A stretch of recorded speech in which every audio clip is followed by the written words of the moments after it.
Hello na everyone! If you're new to the channel, my name is BJ Pascual, a professional photographer for 12 years. If you're interested in content relating to fashion, photography, and other things related to the industry, make sure to like, share, subscribe, and follow me on my social media pages to see all the photos you're gonna see in today's episode. Ikinuwento ni BJ ang journey bilang incredibly talented BJ Pascual. Iconic photographer BJ Pascual.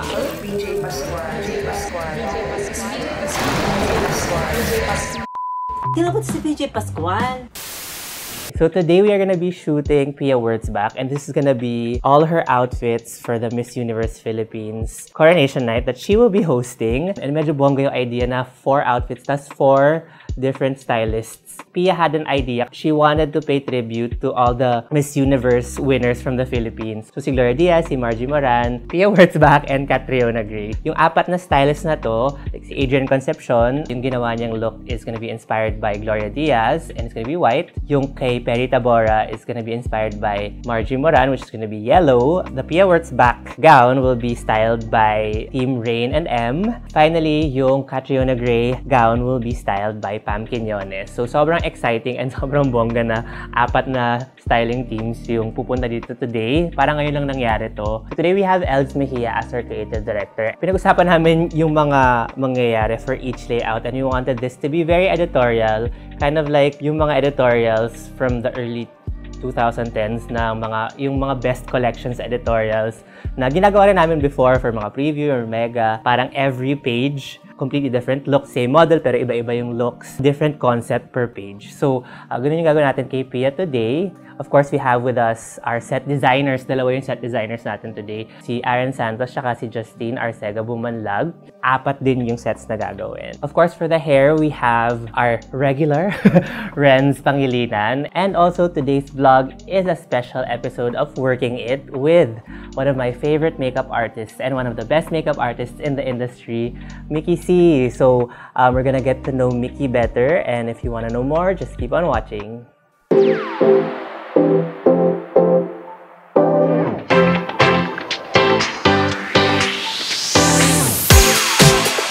Ang inspiration dito is Gloria Diaz. Sabi nga ni Elds, parang ang title ng layout na to is Woman on the Moon. Kasi yun yung sinagot niya sa Miss Universe question niya. Meron lang kaming sky na backdrop na parang pwede siyang nasa moon, tas sand lang yung floor, ganyan. And we're gonna add dove later, na i-shoot namin later.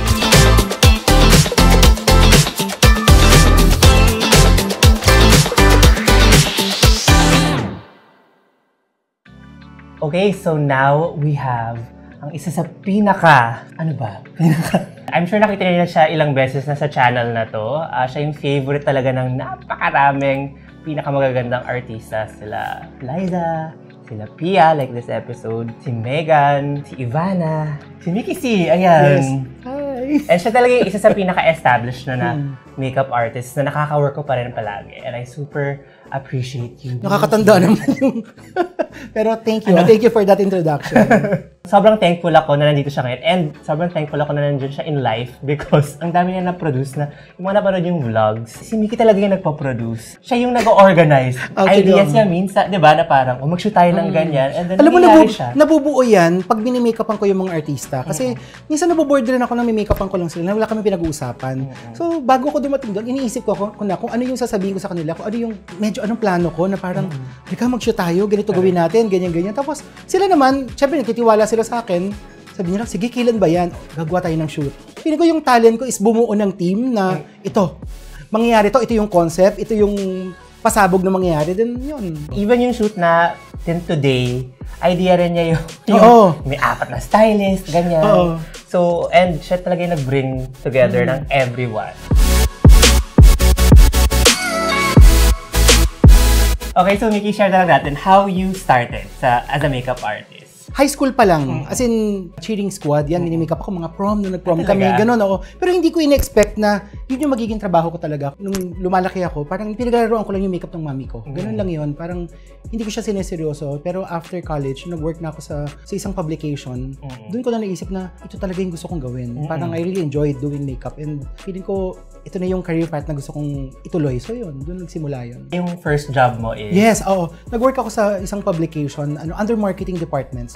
So puro mga events, setups, mga ganun, mga branding sa magazine, yun yung talagang focus ng job ko. Pero pag lunch break at saka mga pag-uwian na, yun kino-contact na ako ng editorial team na pinapa-makeup na nila ako doon na, lika, mag-makeup ka ng mga profile lang o kaya mga situationals, ganun. Naalala ko noon walang bayad yun, pero ang bayad ng mga editorial sa akin, mga freebie na makeup. Pero ako sobrang happy ako kasi mahal ng makeup. Correct. Dati kasi uso yun, di ba? Yung bayad GC. Yes, oo. As in like, gift certificates. Wag na mauulit ha. Oo, di na pwede yan ngayon. Cash na ngayon. Gcash na ngayon. May Gcash na. Nag-resign ako from that job. Tapos, nag-start lang ako mag-shoot. Nalala ko pa na si Vicky Tensuan, tsaka si Pee-wee, at tsaka si Patrick T.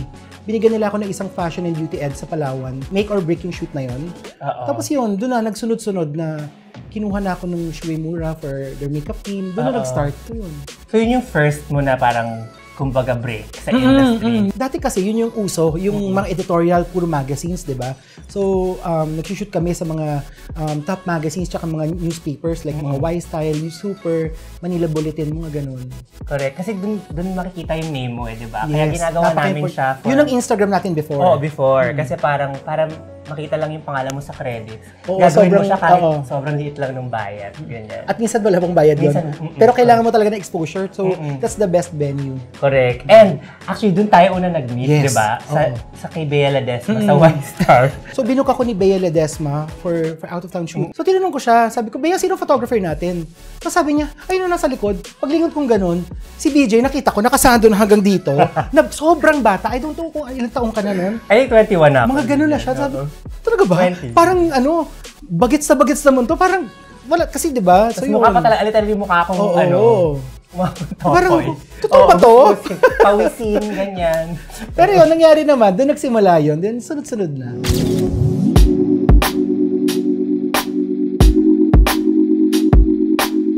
Napag-usapan natin to, di ba? Kung kailan nag-start. Minake-upan niya ako for an event. Yung ba yung unang-una? Yes. At kakaiyak ko lang nun. Pero magaling si Pia. Hindi ko alam na may pinagdadaanan siya ng araw niya. Pero tahimik lang siya. Pero yun, ikupigo. Ba't ka umiiyak ka nun? Love life. Nag-internalize ako na, okay, work na. Kailangan ko nang tigilan to. Tapos lumabas ako, umupo na ako doon sa makeup chair ni Mickey. At hindi mo pala nahalata. Hindi ko nahalata. Actually, wala akong alam na malungkot siya ng araw na yun. Tahimik lang siya. Kasi first time namin mag-meet. So parang ako kinakabahan din. Pero nasa isip ko lang noon, make or break. Mickey, kailangan galingan mo. Kasi syempre, Miss Universe, diba? Parang lagi ko siyang nakikita sa pictures. Pero hindi ko pa siya na may make-upan talaga. Sa totoo lang deep inside niya, nung time na yun, starstruck talaga ako sa kanya. Pero hindi ko pinapahalata. Kasi syempre, alam mo yun, parang dapat professional ka lang. Pero I didn't know na may pinagdadaanan siya nung araw na yun. Although, kilala ko na rin si Mickey kasi syempre, kilala siya na makeup artist. At nakikita ko na mini-makeupan niya rin yung mga ibang kilala ko sa showbiz. Ganda-ganda ako sa mga gawa niya palagi. So, syempre, excited ako. Lagi naman ako excited every time I sit in a makeup chair because feeling ko iba-iba yung magagawa sa akin. Tapos iba-iba din yung itsura ko.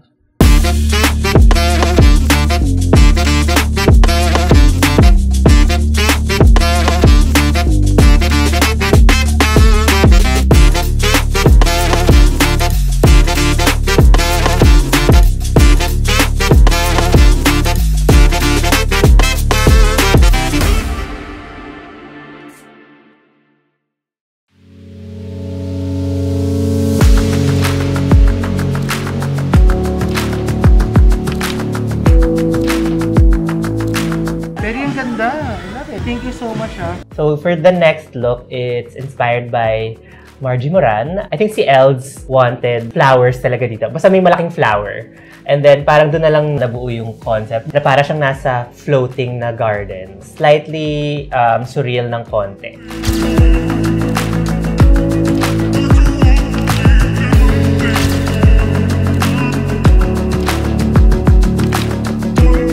Ano pa mga hinahanap mo sa mga nakakatrabaho mong creatives? Anong qualities yung sa tingin mo mga important to have? para sa akin, ang pinaka-importante talaga, yung collaborative, dapat nagko-collaborate lahat. Yung nag-uusap, parang tayo, pag nag-shoot kami nila BJ, kung sino man yung stylist and artista, meron kaming ilang minutes na pinag-uusapan din namin kung ano yung mangyayari. Para aligned kayo dun sa job na gagawin nyo. In any relationship, especially a working relationship, communication talaga. Yes, so tulungan talaga yan. Yeah, kasi parang minsan, pag nandyan na, yung subject, minsan mahihiya ka na sabihin na parang, papalitan ng ganyan.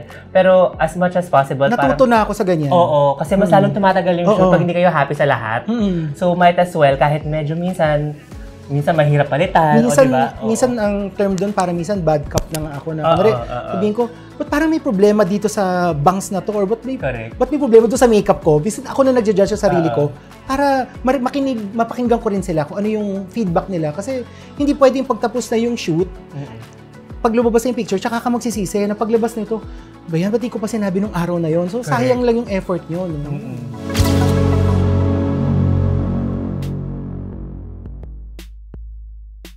Bakit ka bumabalik-balik kay Mickey? Kasi parang, hindi kasi ang daming ganun, di ba? Totoo yan. Ng mga muses ni Mickey now, na parang pag na-try na siya, parang as in like forever, alam mo yun? Parang anong meron si Mickey? Anong ginagawa ni Mickey sa'yo na gusto mo?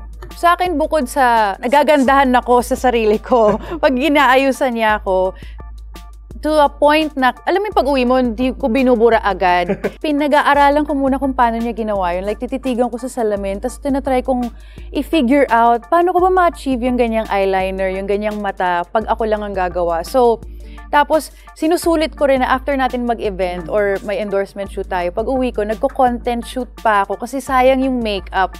Ganon. Napaka-professional ni Mickey, pero kaya ka rin niyang alagaan at bigyan ng maraming advice. So, marami siyang mga love advice. So, yan, kahit sa akin. Asa diba? Nahalata yung pagiging matanda ako sa sagot na to. Pero, marami na siyang complimentingin ko. Okay yan. Mga love advice, career advice, paandar advice. Parang, yung boses talaga niya, pag kinakausap niya, parang feeling mo talaga, wait, nga no? Parang gano'n. Para sa akin naman kasi, sa totoo lang, yung makeup process, yung procedure natin na pag-makeup, yan parang therapy din siya dapat. Totoo. Parang hindi lang pwedeng, actually, ayoko lang ng puro work. Gusto ko rin nararamdaman mo yung presence ko, nararamdaman ko yung presence mo. And sobrang lucky ako as a makeup artist kasi lahat ng mga naging alaga ko, si Liza, si Ivana, ikaw, as in lahat sila na yung ang dami ko rin natututunan sa inyo, hindi lang kayo yung natututo sa akin. So, yun yung masarap na pakiramdam doon. True, kasi hindi na-realize ng mga tao na sobrang personal ng makeup. Kasi, di ba, yung relationship kami yung nyo lalo. unang makikita nila. Correct. Oo, totoo. And tagal yung magkasamang lapit-lapit pa. Kaya mararamdaman mo kahit hindi nagsasalita yung artista, minsan, inaalog ko sila. Oo. Inaalog ko sila, huy, balik muna tayo. Ano yan? Ano nangyayari? Kasi you really need to release it eh. Hindi pwedeng tahimik lang siya, tahimik lang ako, matatapos sa makeup. Kasi lumalabas din yung emotion sa itsura niya. Parang pag kung hindi siya masaya, medyo may ganun ding nangyayari. Alam mo yun? So dapat, i-release mo yan. Sige, mag-usap tayo. Para during the process, hanggang matapos, na-release na niya, then okay na siya. Sige, salang na siya. Pero totoo yun na may mga times na kahit wala akong sabihin, nasa-sense ni Mickey pag hindi ako okay. Tapos, para ka na rin nag-therapy session pagka kinausap mo siya. At ang maganda dito, alam ko na yung mga ibang artista, nag-open up din sila kay Mickey. Pero hindi kinukwento ni Mickey sa akin yung mga napag-uusapan nila. So, I know whatever i-share ko sa kanya, hindi makakalabas. Alam mo yon, yung parang trusted talaga. Correct.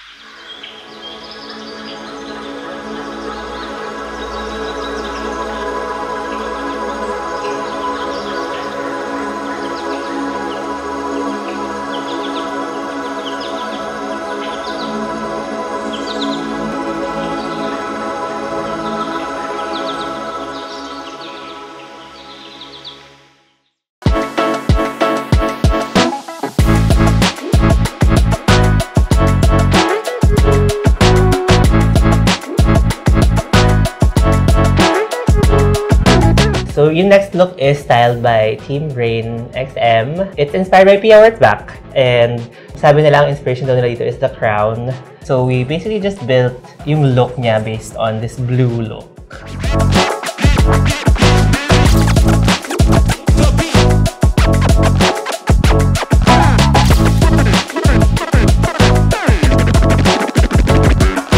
yung mga tips mo for mga young creatives who want to get in the business na baka may mga tips ka for mga business side ng industry? Medyo madami akong tips.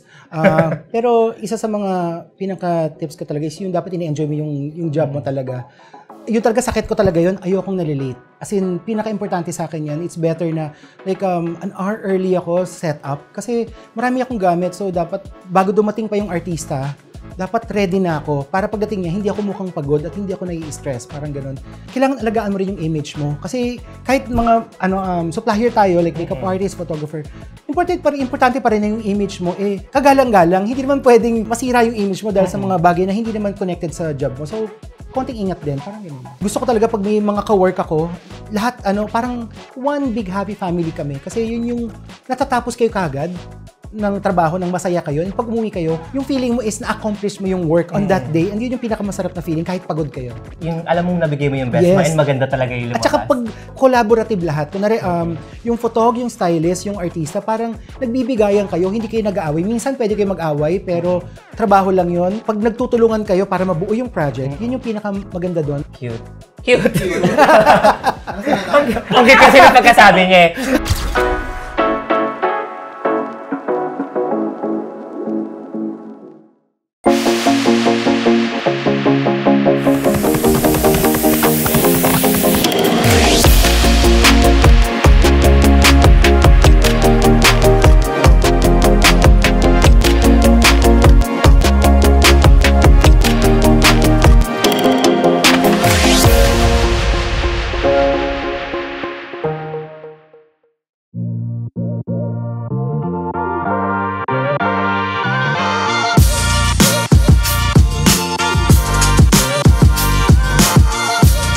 For the last look, styled by Pam Quiñones, this is inspired by Catriona Gray's Love a Gown. Since we know na si Pam yung magsa-style, we know it's gonna be sexy. So we wanted something medyo hot din for the set. Very wet lang siya dito sa layout na to, and hot.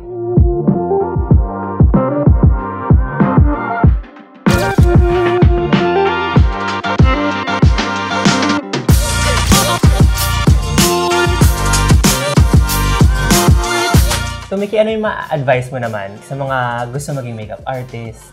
Para sa akin, dapat every time na gagawa ka ng makeup sa isang tao, dapat mag-collab kayong dalawa, tanungin mo pa rin siya kung anong gusto niya. Kasi kung gagawin mo lang yung look mo sa kanya, paano kung may hindi pala siya gusto doon? Gusto ko kasi pag tumatayo yung client ko, gusto talaga niya yung nakikita niya sa mirror. So, yun, lagi kang dapat on time, hindi ka pwedeng late. Yun lang, kasi time is gold. Alam mo yan. Correct. Pag sinabing Mickey, yun din talaga yung yes. Wala ka masasabi. Professional talaga. Ikaw to alam ko ikaw yung nag-advise sa akin ito. Before, kasi nagsisimula pa lang ako. At ang dami kasing hindi alam. Dahil sobrang introvert talaga ako. Hindi ako masyado nagsasalita talaga dati. Nami-misinterpret ang mga ibang tao. Diba? Pag tahimik ka, parang isang kalim, masugit ba siya? Pero limited lang talaga siya dati. Naintindihan ko yung time mo na yun. Hindi ako madaldal. Hindi siya machika. Actually, ikaw yung nag-advise sa akin ito dati na parang kailangan pag kausap mo yung subject mo, parang kailangan mag-see kayo eye to eye. Parang kailangan magka-level kayo. Alam mo yun? Yung parang wag mo sila masyadong itaas sa pedestal. Parang dapat eye to eye kayo. Yes, oo. Naalala ko yun. Kasi kailangan yung subject mo, dapat maramdaman niya na nandiyan ka. Maramdaman niya na pag magkasama kayo, magkausap kayo, pag ini-instruct mo siya, dapat ma-feel niya na yung presence mo talaga nandiyan. And yung command, makikinig siya sa'yo. Kasi ang dami mo na advice. Kahit hindi lang work advice, love advice binibigay ko sa kanya. Correct. Money advice, shopping advice, vintage advice, lahat. Totoo yan. Totoo. Lahat.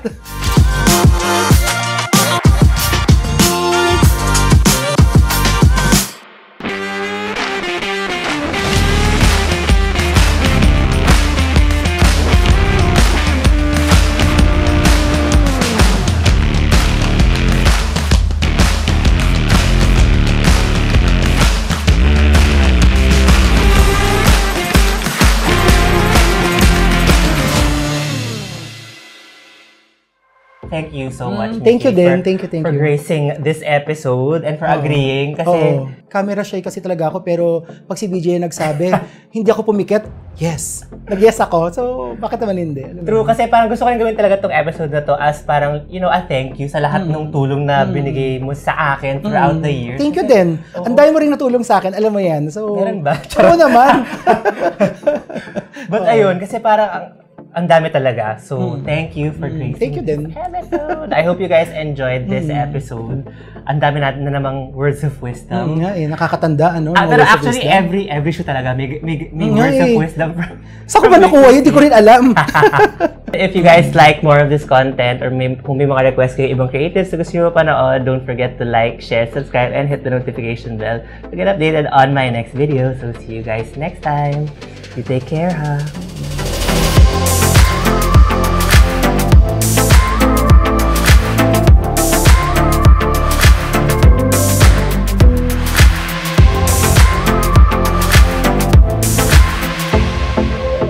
Pili ko ito siguro dapat yung intercut nung nangyayari. Dapat ako nagkagantuhan ng iba. Oo, so... Hindi, actually, ganito